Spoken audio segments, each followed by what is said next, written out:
Հանրապետության 47 շենքը գտնվում է պատմական միջավայրում, բայց պատմամշակութային նշանակություն չունի։ Փոխարենը 850 քառակուսի մետր մակերեսով կառույցն ունի օգտագործման լայն հնարավորություններ։ Պետական գույքի կառավարման կոմիտեի օտարման ենթակա 3 տասնյակից ավելի շինությունների ցանկում է նաև արտաքինից զարդանախշերով պատված այս կառույցը։ Շենքը բաղկացած է 4 հարկից, այդ թվում նաև նկուղային հատվածը։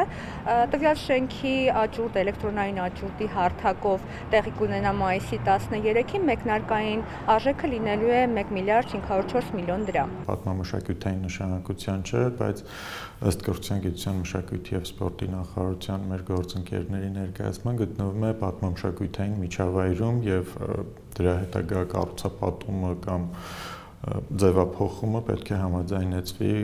նախարարության հետ։ Եթե պատմամշակութային նշանակություն չունի, ոչ մի պահանջ չի ներկայացնում։ Վաճառքի հանված եւ աճուրդային կարգով օտարման ենթակա գույքերի ցանկում չկա հատուկ նշանակության շինություն, իսկ այս պահին պետական գույքի կառավարման կոմիտեի հաշվեկշռում տարբեր նշանակության մոտ 3500 անշարժ գույք կա։ Առաջին անգամ է, որ կառավարության որոշմամբ միանգամից օտարման է առաջարկվել 21 անշարժ գույք եւ կոմիտեի նախագահի հրամանով եւս 12-ը։ Այդ շինությունների մեծ մասը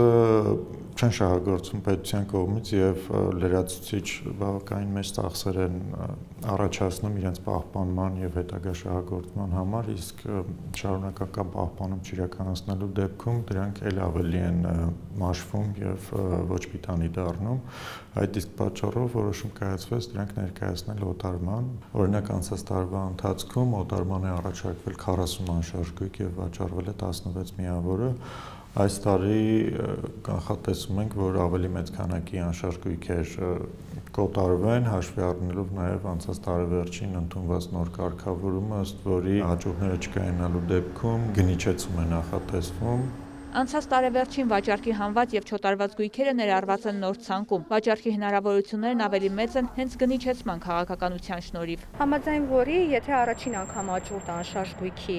տեղի չէր ունենում, այսինքն հաղթող չէր լինում, մասնակից չէր լինում, երկրորդ աճուրդը լինում էր գնիչեցումով, այսինքն մեկնարկային արժեքի 85%-ի չափով, իսկ երրորդի դեպքում արդեն 70%-ի չափով։ Հանրապետության 47 հասցեի շինությունը կոտարվի հենց առաջին փորձից չեն բացառում կոմիտեում։ Ցանկում ուշագրավ բազմաթիվ շենքեր կան։ Օրինակ մոլդովական 45 հասցեի գույքը կազմված է 5 շինությունից։ Աճուրդի հանված ամենաբարձր արժեքով գույքը Կոմիտասի պողոտայում է։ 14 հարկանի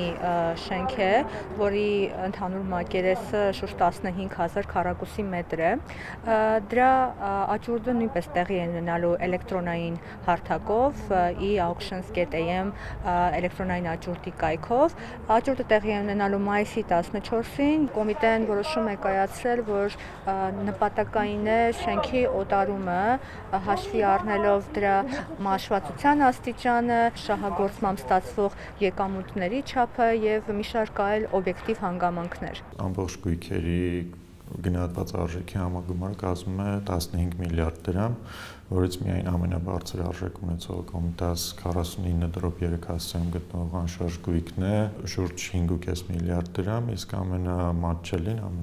էժան գնահատվածը 1.4 միլիոն դրամ ապարան համայնքում գտնվող։ Նշանակության առումով կառանձնացնեի Լոռու մարզի Ճոճկան գյուղում գտնվող շուրջ 4 հեկտար մակերեսով հողամասի եւ 1000 քառակուսի մետր մակերեսով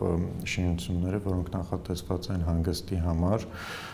շատ հարմար են կուրորտային հանգստի եւ ինչ-որ հյուրանոցային համալիրի կառուցման համար։ Այդուհանդերձ գնորդների առջև շինության օգտագործման պահանջներ չեն դրվում, բայց ապահովում են ամբողջությամբ էլեկտրոնային եղանակով աճուրդների անցկացումը։ Մաքսիմալ կերպով փորձում է քաղաքացիներին կամ կազմակերպություններին հարմարավետ միջավայր ստեղծել օտարման գործընթացներին մասնակցելու համար, որոշվեց, որ էլեկտրոնային աճուրդով պետք է ներկայացվեն տվյալ գույքերը օտարման, որը հնարավորություն կտա շահագրգիռ քաղաքացիներին եւ կազմակերպություններին մասնակցել աճուրդին առանց ներկայանալու կոմիտե իրենց ուզած վայրից,